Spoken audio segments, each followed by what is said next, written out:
अस्सलामुअलैकुम नाजरीन, नूरानी खबरों में आपका खैर मकदम है। नाजरीन, आज पूरे मुल्क में हिंदू मुस्लिम एकता, गंगा जमुनी तहजीब पर नफरत की राजनीति हावी है। धर्म के नाम पर इंसानियत को बांटने की कवायद भी जारी है। फिरका परस्त लोग धर्म विशेष को टारगेट कर मुसलमानों को बदनाम करते नजर आते हैं। बात बात पर मुसलमानों को आतंकवादी साबित करते नजर आते हैं। इस पूरी साजिश के पीछे जो विचारधारा काम करती है उसे हम अनभक्ति कहते हैं और अनभक्त धर्म की आड़ में हर अधर्म को अंजाम देते नजर आते हैं।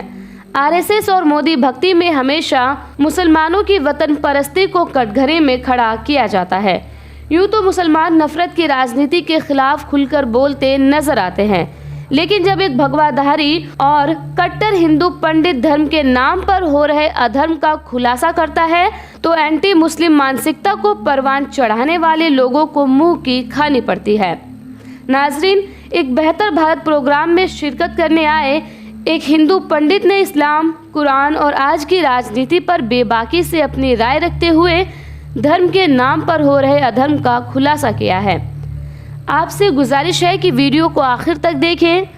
वीडियो पसंद आने पर वीडियो को लाइक और ज़्यादा से ज़्यादा शेयर करें। नाजरीन, दीन की मालूमात को एक दूसरे को बताना सदकाए जारिया है, इसलिए नाजरीन हमारी इस वीडियो को ज़्यादा से ज़्यादा शेयर करें। इसके अलावा अगर आपने अभी तक हमारे चैनल नूरानी खबरें को सब्सक्राइब नहीं किया है तो फ़ौरन ही सब्सक्राइब कर पास ही लगे बेल बटन पर ज़रूर क्लिक करें। कमेंट बॉक्स में हिंदुस्तान जिंदाबाद और इस्लाम जिंदाबाद ज़रूर लिखें। कुरान पाक में मेरे को जैसा कि पता चला तो यह इबारत, यह ताकीद, यह निर्देश दिया गया है कि यदि आपका पड़ोसी भूखा है तो आपके ऊपर वह पहला निवाला भी हराम है। उस कुरान पाक में यह नहीं कहा गया कि आपका मुस्लिम पड़ोसी, आपका हिंदू पड़ोसी, सिख पड़ोसी, ईसाई पड़ोसी, आपका पड़ोसी यदि भूखा है तो आपके ऊपर वो पहला निवाला हराम है। बताने वाले उन पाक परवरदिगार ने कभी महदूदी नहीं रखी, और जब उस परवरदिगार ने महदूदी नहीं रखी, संकीर्णता नहीं रखी, सीमितता नहीं रखी, कोई ईर्ष्या, द्वेष, बुग़्ज़, कीना, हसद से हमको तैयार करके नहीं भेजा, तो हम कौन होते हैं? देश को तोड़ने वाले, दुनिया को तोड़ने वाले। और यदि हम नहीं होते हैं, यदि हम नहीं हैं और यदि हम होना नहीं चाहते हैं तो फिर यह मजलिस, यह महफिल हमारे लिए तो है ही नहीं। फिर क्यों रखी गई? इसलिए रखी गई कि हम वो लोग जो एक दूसरे को जोड़ के रखना चाहते हैं वो एक साथ जुड़ सकें।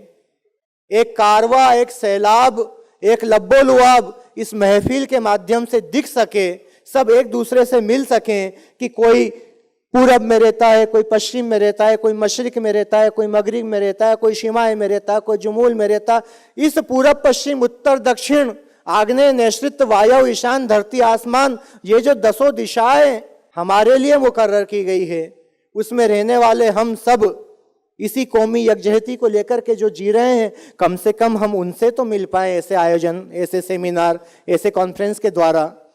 नहीं तो बहुत दुखी होकर के कहना पड़ा कि हमें एक घर बनाना था, हम ये क्या बना बैठे? हमें एक घर बनाना था, हम ये क्या बना बैठे? कहीं मंदिर बना बैठे, कहीं मस्जिद बना बैठे। परिंदों का अपना मकान नहीं होता, परिंदों का अपना मकान नहीं होता। कभी मंदिर पे जा बैठे, कभी मस्जिद पे जा बैठे, और वो जा बैठे तो उनको आधार कार्ड की कभी जरूरत नहीं पड़ी। ये तो हमें जरूरत पड़ती है आधार कार्ड की, हमें जरूरत पड़ती है हिंदू, मुस्लिम, सिख, ईसाई, जैन, बौद्ध, यहूदी, पारसी, वहाबी आदि कहलाने की। जिस दिन हम सब केवल और केवल एक इंसान कहलाने लग जाएंगे, वो हमारे लिए आधार कार्ड से बढ़कर उस परमेश्वर के द्वारा दिया गया परम आधार कार्ड होगा। और जब हमारे पास में वो परम आधार कार्ड होगा तब मेरा वह दोस्त बड़े शान से, फक्र से कह सकेगा कि मंदिर तोड़ो, मस्जिद तोड़ो, इसमें नहीं मुजाका है। दिल मत तोड़ो यार किसी का, ये घर खास खुदा का है।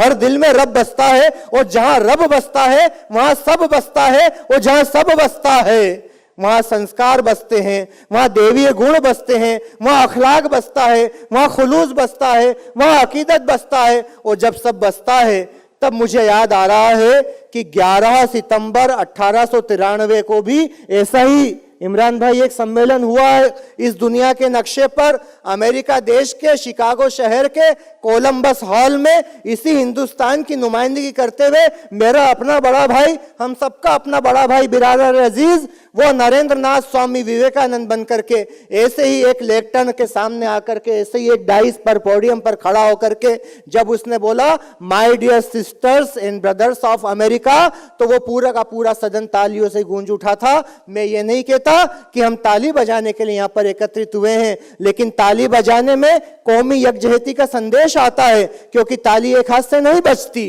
ताली दो हाथ से बजती है, और दो हाथ से बजने का मतलब होता है कि हम एक दूसरे से जुड़े, क्योंकि किसी ने कहा है कि पूरी धरा जो साथ दे तो और बात है, पर तू जरा भी साथ दे तो और बात है। चलने को तो एक पैर से भी चल रहे हैं लोग, पर दूसरा जो साथ दे तो और बात है। बहुत बहुत शुक्रिया।